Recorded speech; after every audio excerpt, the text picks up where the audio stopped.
You're listening to What She Said, a podcast for bloggers and creatives hosted by me, Lucy Sharif, a freelance journalist living in London.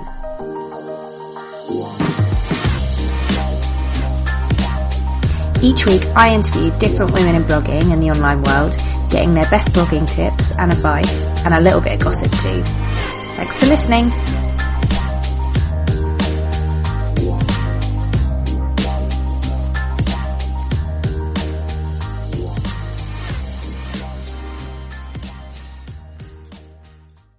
Hello and welcome to another episode of What She Said. This week I'm chatting to Char from Taylor Hearts Travel, and as I record this intro, I'm just about to get everything packed up for a weekend at Wilderness Camping Festival with my baby, and to say that I'm a little bit nervous and apprehensive is an understatement, but so it's kind of timely because I chatted all about family travel with Char. Char runs the blog Taylor Hearts Travel, which is all about redefining family travel. She goes to really cool places with her little boy Nova, and she's got one on the way, which is very exciting. And we had a really interesting chat about professionalism in blogging, about how you reach out to brands to work with them, and even when you feel like they're going to say no and you have that imposter syndrome.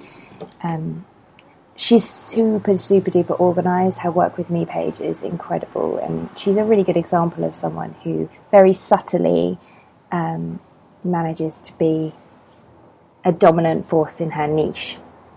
She's also Team Travel Hack.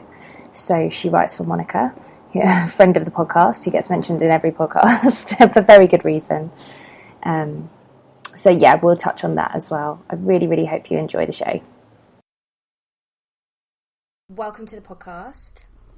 Thank you. Thanks for having me. Oh, thanks for being part of it. Do you want to, for anybody that doesn't know who you are, would you mind introducing yourself and telling us about your blogging journey so far? Yeah, sure. So I'm Char and I run the blog Taylor Hearts Travel, and it's all about trying to redefine family travel. So to show that, one, when you have kids, your life doesn't end. Good. Good to know. And two, that you can still travel to nice and exciting destinations and stay in like really lovely properties as well. When I was pregnant with my first, so many people told me, oh, so you're not going to travel anymore, and you know, that's sort of basically the end of your life. You're just going to become a mum and nothing else. Yeah. And I was kind of like, don't think so. But I guess with the unknown, you kind of have that bit of a niggle at the back of your mind thinking, oh gosh, am I being really naive? And, you know, is that the case? But, yeah, so I guess my blog has morphed from being just about my stylish travels and adventures and things to those with my Mini Explorer, and soon to be here second Mini Explorer. So exciting. So taking it right back to the beginning, when did you start your blog and why? So I started it, I can't even remember the year. I think I've been blogging for about 3 or 4 years now. And I've always liked travel. I did a sort of backpacking around the world, sort of cliche trip that everyone else seems to do.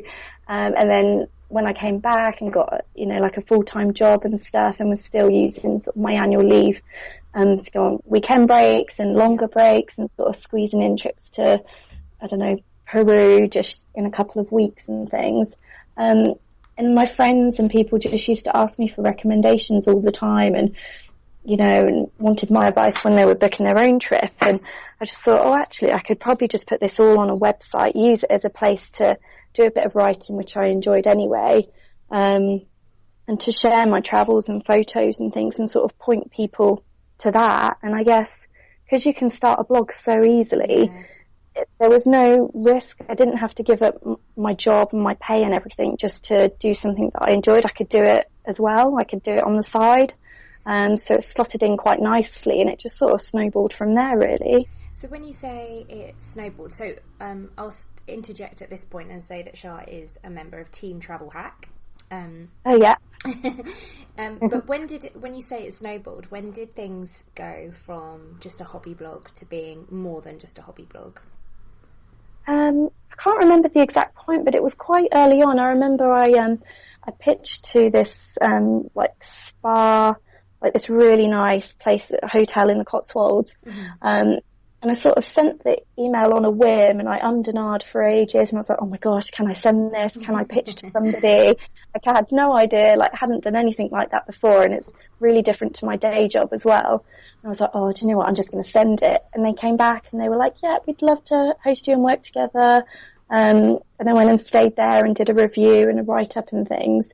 And I was like, wow, this is actually like, people do want to work together and people are interested in what I've got to say. And from there, that gave me a bit of confidence to perhaps pitch to other people. And then I guess once I'd built my content up a bit and people saw that I was working with different brands, then brands started to get in touch with me and gave us lots of opportunities, really.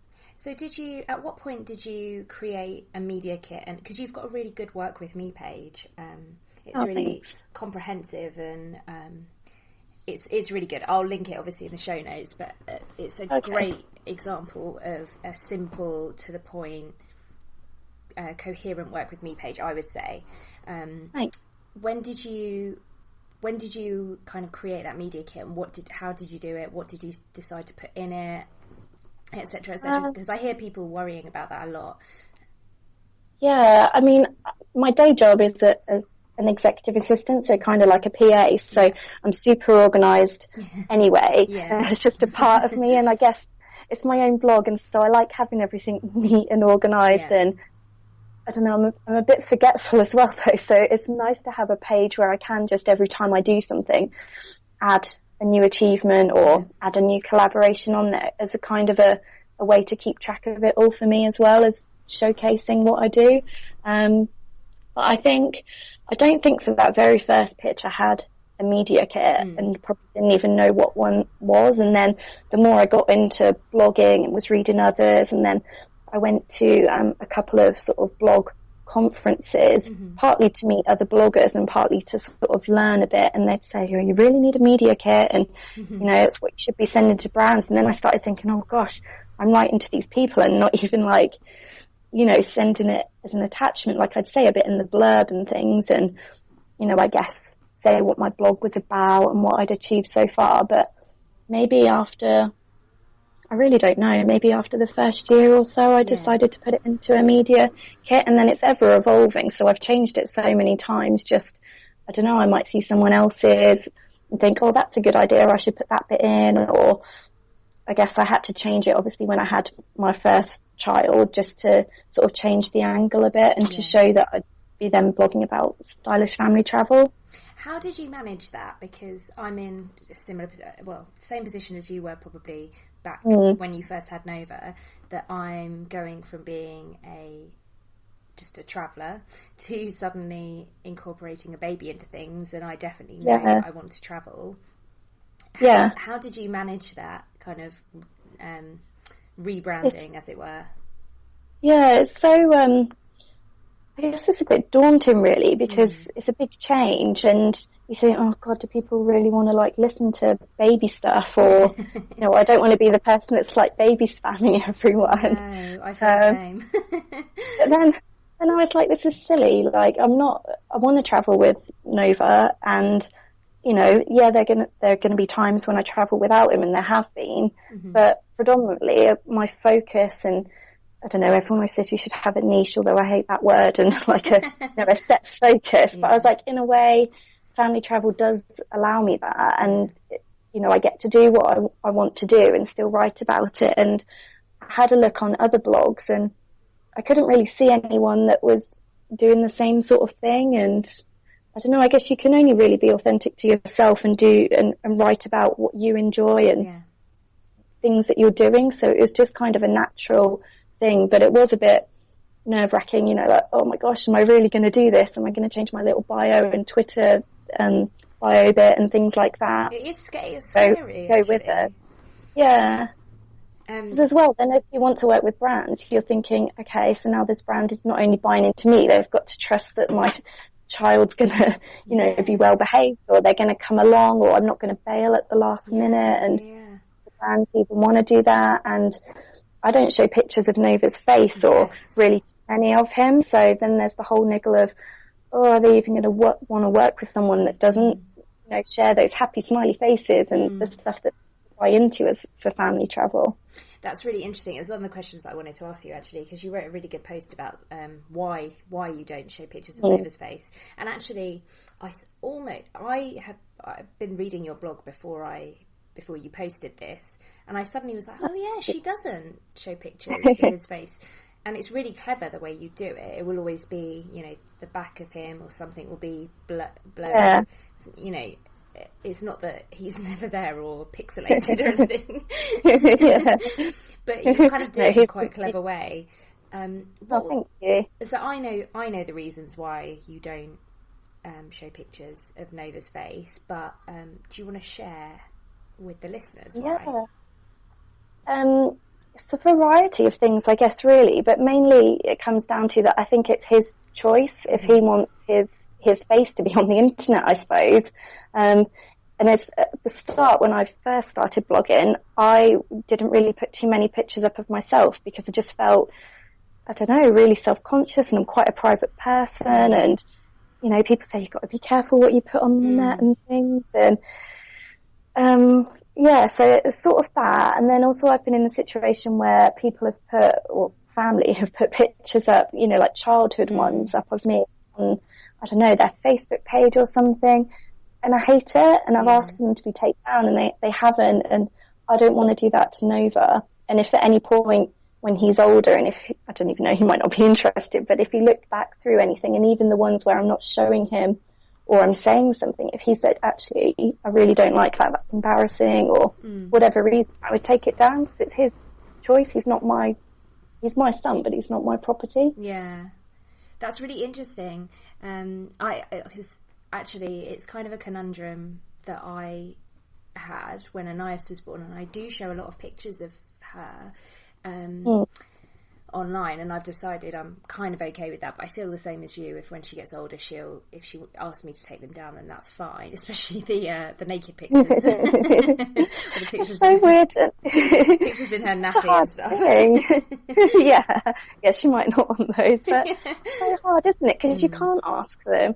You don't know what it's going to be like, and times have changed so much since when we were younger, and I'm pretty sure that once he's at whatever age, he's going to have, I don't know, maybe people won't even have a photo. Everything will be video. And I don't know, it's just a whole new concept. And I think you've just got to do what you're comfortable with. And I don't judge anyone that chooses to show them or doesn't show them or whatever. I just think you're the one that's got to be happy with it, really. Yeah, absolutely.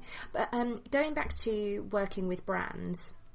Yes. So when Monica was on, she was talking about, we touched on kind of etiquette when you're working on press strips, and the before press strips and after, and you mentioned pitching to people.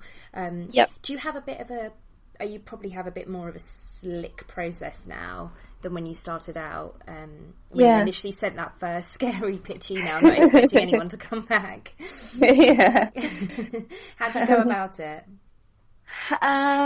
I still have the whole, like, oh, they're going to laugh in my face, or should I send it or not? But yeah, I guess I have a sort of, I don't know, not a template, but I have a sort of standard email that I start from as a draft and then tweak. But I'll do a lot of research on the brand, and I think probably 90% of the time it's a brand that I've maybe met at an event or we've been speaking on email before, so it's not really a out of the blue kind of thing.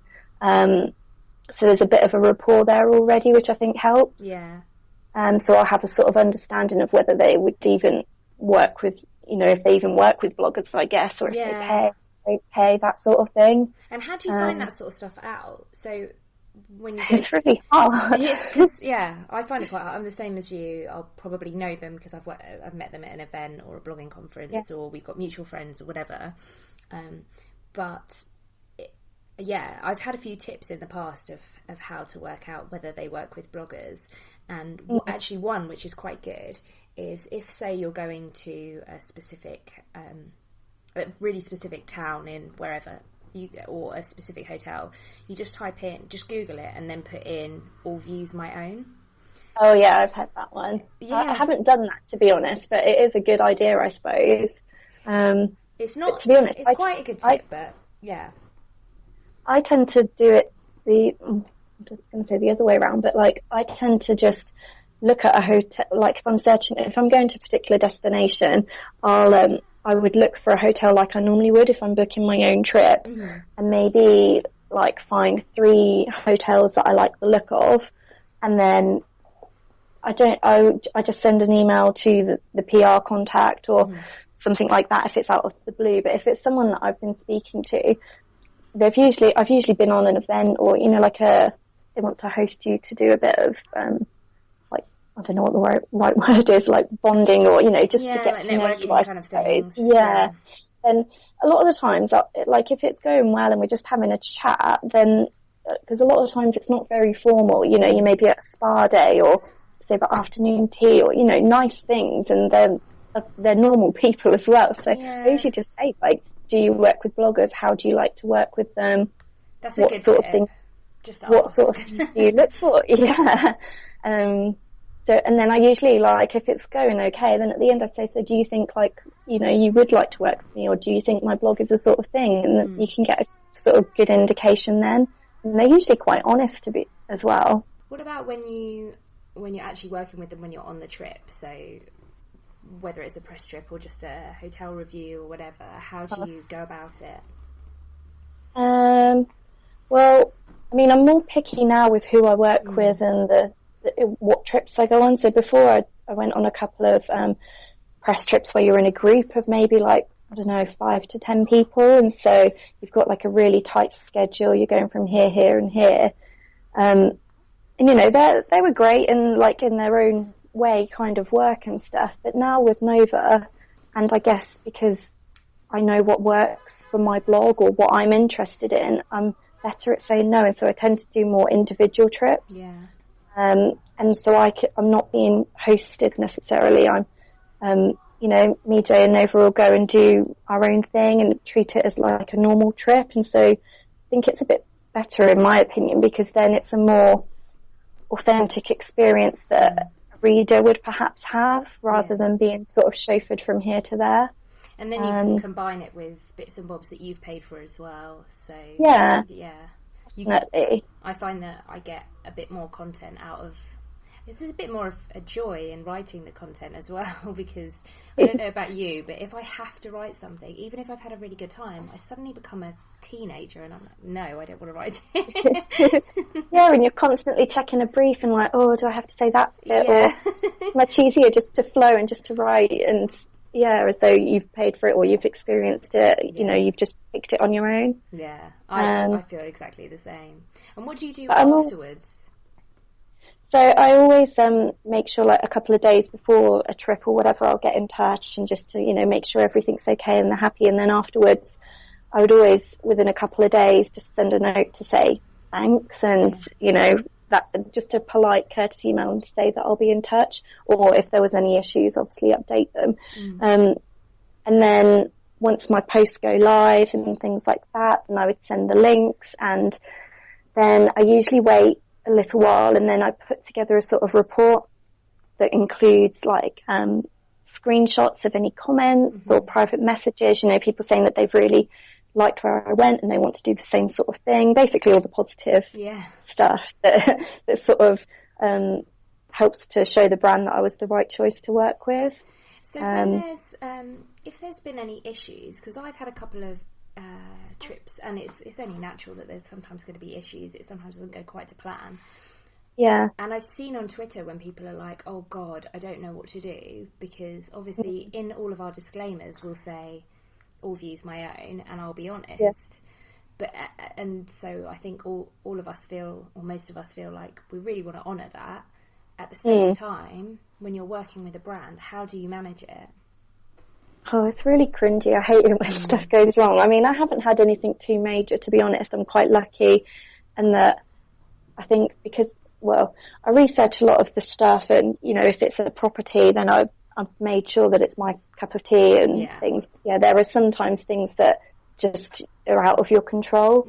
But I don't tend to write bad reviews on my site, not because I want to protect anyone, but just because I don't want to waste my time writing a whole blog post moaning about something, when actually sometimes I think it's better just left unsaid. But if it was something that's part of a wider blog post, you know, where everything else was fine, if I think it makes a difference to the reader, then I would say, but I'd probably give my contact a heads up. But I wouldn't want to send a reader to a hotel being like, oh my gosh, it's amazing, and, you know, painting this whole picture, and then they spend their own money and actually it's not what I've said it is, like, because then they're not going to come back to my blog and I'm just going to look like a fake. Yeah, absolutely. I think you're right. It is about touching base with your contact, whether that's PR or there's normally someone, the manager of the hotel or whatever, and letting them know first as a courtesy. And I've found that when that has happened, it's only happened to me a couple of times, but obviously you say it in a really constructive way. That's what I was going to say. You don't need to be rude about it. I've seen some people tweet stuff or, you know, moaning in groups and things, and I just think that's not my style at all. I'd rather keep it private. Yeah, I don't want to air dirty laundry or anything like that. Yeah, absolutely. And you want to work with people again, and also that person may move on to another hotel that you want to work for, and exactly, you want to keep your reputation. Yeah, definitely. So, moving on to some of your other bits and pieces that you've got alongside your blog, your oh, hello, Anais. She's got something to say. Your Mini Explorer milestone cards, which I have a set of. Thank you very much. How did that all come about? Yeah, I don't know. I'm one of these people that has like ideas and inventions for everything all the time. Like, wow, I should make that, and this is a really good idea. But this one was something that I could actually go through with and implement pretty easily. Yeah. But yeah, just, I don't know, you see all these milestone cards that are for like my first tooth and my first steps, which I love, and I've got sets of and things. But I was like, oh, to me though, because I love to travel so much, they're like, and like I knew I was going to take Nova on lots of trips during maternity leave. So I was like, these are the things that I want to capture, and I don't know if you're finding it yet, but stuff just blurs into one for me. So I'll be like, oh my gosh, Nova has done this, I'm going to remember it forever. And then 2 months later, I'm like, what age did he do that? Or where were we? So I kind of thought this, like the milestone cards, they're basically photo props saying like my first dip in the sea or my first passport, my first flight. And then you can sort of prop that up with the baby or toddler and then take a picture. And so you've obviously got that memory to treasure, but then you can also turn the card over, and on the back it's like a postcard, so you can write down the where and the why if you want to, and then put it in a memory box or post it to somebody and things. So it's such a good idea. I thought it was. Yeah, I love it. Whether anyone else loves travelling with kids as much, I don't know, but yeah.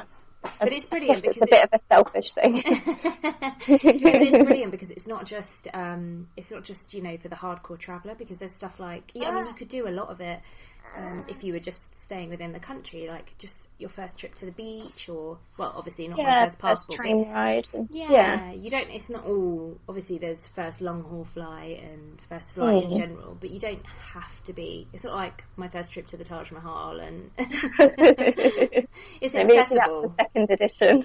Oh yeah, you should have one. The hardcore Mini Explorer milestone card. So, but yeah. Sorry, go on. I was just going to say, I can't wait to use them because I made them once I'd had Nova and we'd been on quite a few trips already. So with the second one, I'm like, oh, where can I go? And like, going to get to actually use them with my own child, which will be nice. Yeah, that'd be super exciting. And you'll have a set of photos, won't you? Because you'll have like the just a normal family photo, and then also a more creative one where you don't show the face. Yeah, I mean, it's not showing Nova's face on my blog, to be honest, because it does mean you have to double up on all the pictures.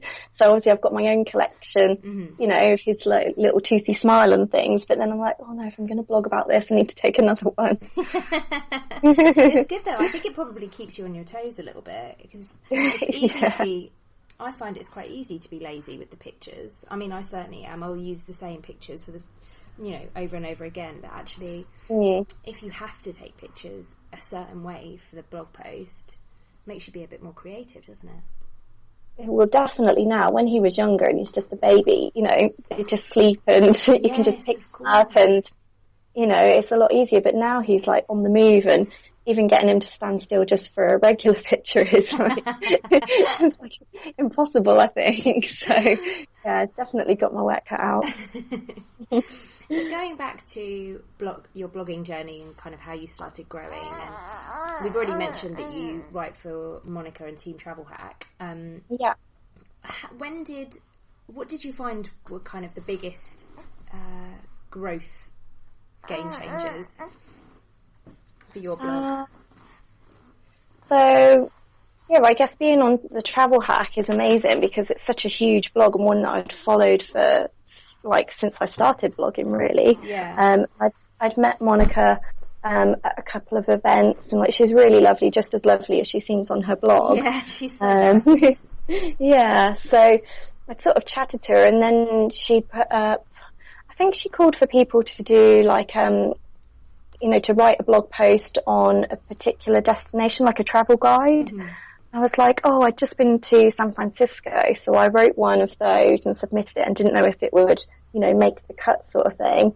And that went ahead. And then not too long after that, she put a blog post up saying that she was looking for a team.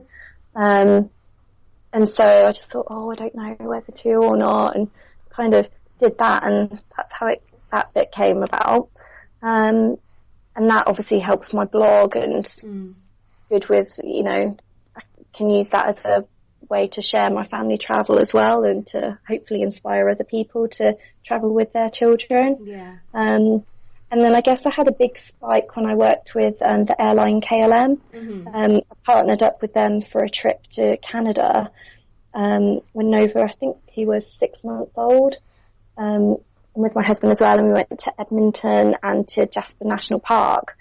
And we had such an amazing time. I fell in love with that place, and it was just so, so good. And so I think that came out in my writing, when I was writing about the places. And the Edmonton one did really well with the locals there, and they were all sharing it and commenting. I think it's got over 60 comments on the one blog post of people being like, yeah, I love my hometown too, and sharing their sort of insights. And KLM also were really good to work with in that they shared my content on their social media channels as well. They've got crazy numbers, so that was a really good time for the blog. Oh wow, that's brilliant. You've touched on something there.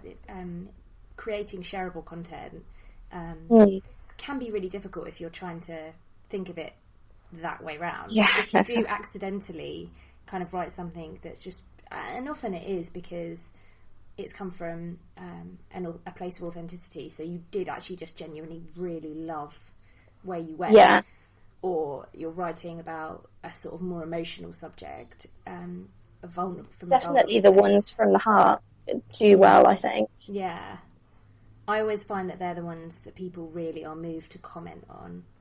And I would always say to other bloggers, if you're stuck for something to write, or you're worried about getting gritty and real, just do it, because you just won't regret it.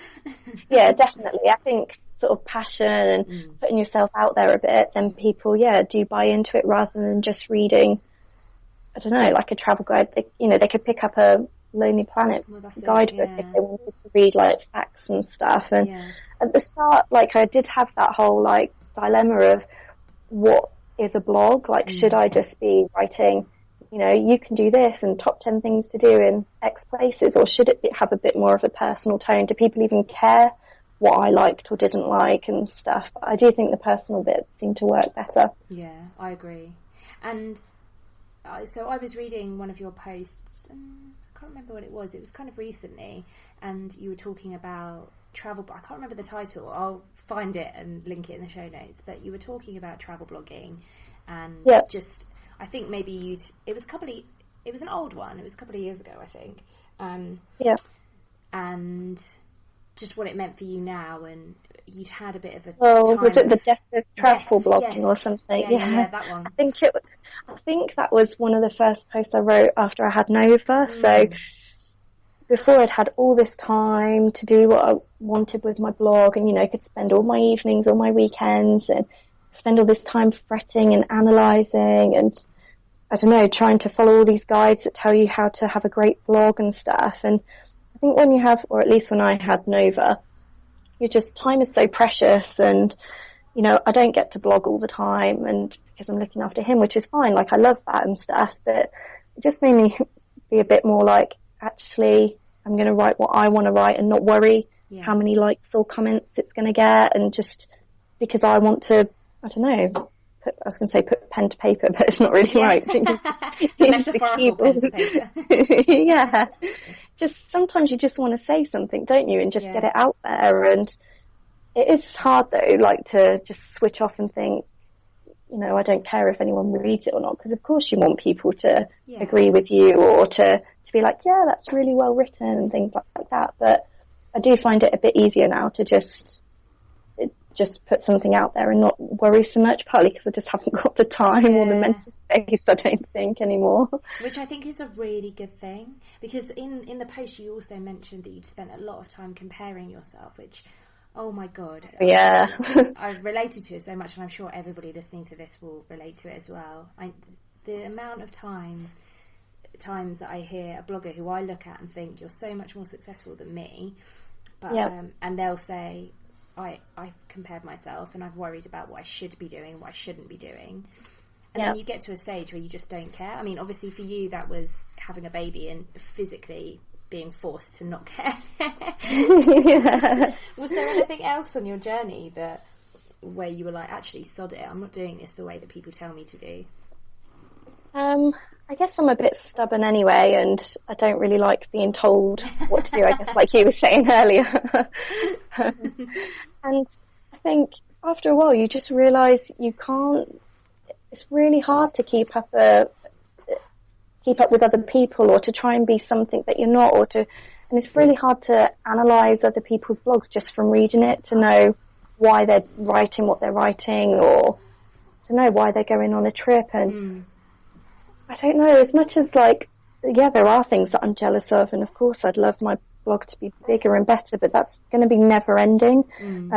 I'm sure like the bigger bloggers think that as well, and there's been times when I've been reading a big blog and then I'll see their tweet and they're like, I don't know, they're looking like, the tweets sound like they're trying to, you know, work with somebody on a free trip or something, and then the next thing is saying that they've just booked it themselves, and I think, wow, why can't you like team up with the brand and go on an amazing trip if I can? So I guess it swings and roundabouts, isn't it? I completely agree. And I think realising that as early as you can, I mean, it's really hard to say that, isn't it, as a teen? Like, try and realise this early. As soon just as do your own thing and be proud of that, I think, and set yourself, I don't know, like, I used to do a little dance after I got an email back saying, like, yes, I have to work with you, and like sometimes I still do, and I think just hold on to those things. And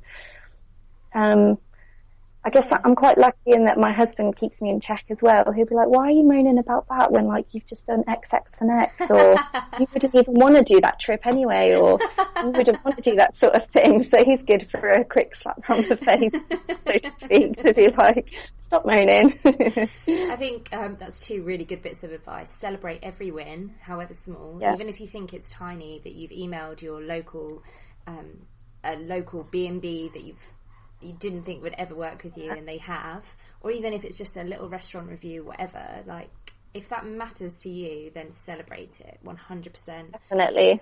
Another thing I wanted to talk about is something that's a bit controversial, I think, in the blogging world, and actually it's something that I don't know, my feelings about it go up and down all the time, and I think I'm in a good place with how I feel about it now, but I'm not sure. It's it's not really working for free, but it's basically how you work with brands, whether they pay you, what constitutes a good deal. So for me now, I sort of feel like there's things that I actively would rather pay for myself because I don't want the hassle, and there are things that I feel I'm really comfortable just accepting a freebie. Because actually, like that to me is a value. And then there's things that I just I won't do for free because it's just not a value. And I don't know, what are do you have like a kind of inner rule book, as it were? Yeah, I think I'm better now at saying no to things rather than in the early days. You know, if someone wanted to work with me, I was just so grateful that they'd read my blog and had noticed me, I guess, that I felt like perhaps I should. But now, and especially since having Nova and things, like, time is even more precious. So I guess, I think it's a bit easier, one, to say no to things if actually the work that you're going to put in doesn't really add up to what you're going to get out of it. And then, there are some things where I'm like, actually, I know it means I'm going to get less opportunities, but I think I should be paid for doing X, X and X. So, you know, whether I'm pitching or they're pitching to me, I'll ask what their budget is if it's something that I think I should be paid for. And if they come back and say, no, we don't have one, then I've sort of made that decision. Well, then I'm sorry, I can't work with you. But, you know, if anything changes, come back to me. That's a really but it is really hard. It is hard when you get a really nice, exciting invitation to some far-flung destination and you really want to go. But I don't know, I guess now I think, especially when it's a family trip, I'd much rather just pay for it myself and not feel like I have to work on it and just enjoy it as a family, you know, save up the money and go on our own accord. Because when you're working on a trip, it is so much work. Like, everyone's, like, you know, friends are like, oh, you're on another freebie again. But I guess it is a freebie, but you do have to do work. And, you know, as much as a blog post maybe doesn't look that much up there, I don't know. It takes ages to write it, edit it, do all the SEO stuff, edit the pictures. Like, I'm trying to do a bit more video now, so then that takes time. And there is a lot that goes into it, and you do get a lot out of it, but it's not the same as, I don't know, winning a competition and just getting to go on an exciting trip. This is when it's better to be a journalist on a free trip, because it is easier. I guess so. It's a lot harder when you're a blogger, because also there's social media as well that you have to do. What's your isn't it? It's never ending. What's your favourite type of social media to use as a blogger? I'm really liking Instagram at the moment, and like the Insta stories and things, but I have the whole struggle of, because my blog and my whole profile is about family travel, that when I'm not travelling, trying to still be on those channels and not just being like, oh, I'm doing the washing now, or, you know, boring things like that. But then I watch other people's and they're doing things like that, and some of those, I don't know, I just buy into the person and I like watching them, so I've got that whole dilemma at the minute. But I'd probably say show yourself more, Char. I love it when you pop up on Instagram stories. Oh, thanks. I think that's another really good point. What happens when you're not travelling and you're a travel blogger, because both of us are not full-time travel bloggers, and we're also not full-time travellers because of, and especially when you're having a baby, like, I'm not allowed to fly anymore, so kind of, you know. But I mean, I can show like UK stuff, but it's not like every single week I'm travelling, so it does, I guess you have to get a bit more creative, really. Yeah, definitely. I think that's a really good point to end it on. So, where can everybody find you online? So my blog is taylorhartstravel.com, and then if you search that or go from my blog there, you'll find all my Twitter and Facebook and things like that, but it's just Taylor Harts Travel. Thanks for listening to What She Said. And if you like this episode or any of the other episodes, please think about giving me a lovely rating on iTunes. I really appreciate it. If you want to connect with me, head over to my blog, wanderloose.com, or hit me up on Twitter, Instagram, or Pinterest, where I'm at wanderlooseblog.